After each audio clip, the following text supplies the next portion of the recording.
दोस्तों, Iran ceasefire के बाद अपनी कमी पर ध्यान देकर उन्हें ठीक कर रहा है। ईरान ने 12 दिनों तक इजराइल को सिर्फ मिसाइलों से धूल चटा दी, लेकिन इस जंग के बाद ईरान अपनी सेना की ताकत को और बढ़ाने जा रहा है और इसके लिए उसने चीन का J-10C फाइटर जेट खरीदने का फैसला किया है।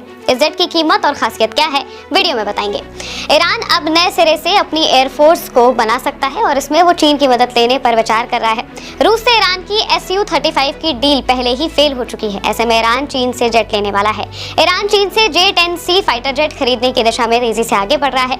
ईरान इस सौदे के जरिए न सिर्फ अपने एयरफोर्स को मजबूत करने की कोशिश कर रहा है, बल्कि अगर ये सौदा होता है तो ये एक बड़ा जियोपॉलिटिकल संकेत भी होगा और इससे फारस की खाड़ी में चीन की धमक तेजी से बढ़ेगी।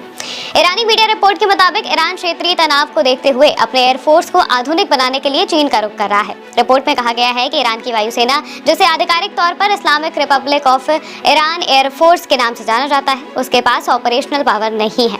इजराइल के साथ युद्ध में ईरान सिर्फ अपनी लंबी दूरी की बैलिस्टिक मिसाइलों पर ही निर्भर था, जबकि इजराइल लगातार अपनी फाइटर जेट से ईरान के अंदर से ईरानी ठिकानों पर हमला कर रहा था।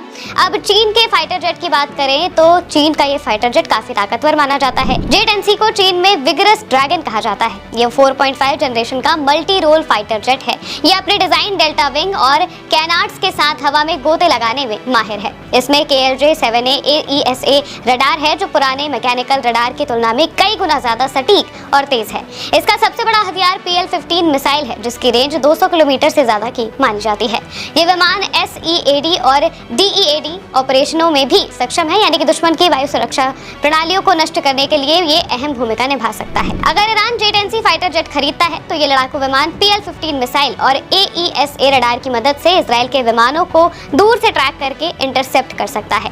ईरान अभी सिर्फ 36 J-10C लड़ाकू विमान खरीदने पर बात कर रहा है। ईरान के पास कोई एडवांस लड़ाकू विमान नहीं है और उसके पास एयर डिफेंस सिस्टम का नेटवर्क भी नहीं है। इसके अलावा उसने अभी तक कभी चीनी फाइटर जेट नहीं उड़ाया है। ऐसे में J-10C को अपने एयरफोर्स से इंटीग्रेट करना आसान नहीं होगा। इसलिए ईरान नया सप्लाई चेन, ट्रेंड पायलट्स और ग्राउंड मेंटेनेंस इंफ्रास्ट्रक्चर के तैयार कर सकता है। चीन आमतौर पर अपने फाइटर्स के सॉफ्टवेयर को लॉक रखता है, जिससे स्थानीय मॉडिफिकेशन मुश्किल हो जाता है। कुछ लोगों के मन में ये सवाल भी होगा कि ईरान ने रूस का जेट क्यों नहीं खरीदा। रूसी Su-35 की तुलना में J-10C अलग अलग लाभ देता है। ये पर यूनिट $60 मिलियन से $90 मिलियन के बीच की कीमत पर है, जो कि Su-35 की तुलना में काफी सस्ता है। Su-35 पूरे हथियार पैकेज के साथ $100 मिलियन से ज्यादा का हो सकता है। J-10C का सिंगल इंजन डिजाइन इसके रखरखाव लागत को कम करता है, यानी कि अब ईरान भी फाइटर जेट्स के जरिए आने वाले टाइम में जंग लड़ेगा।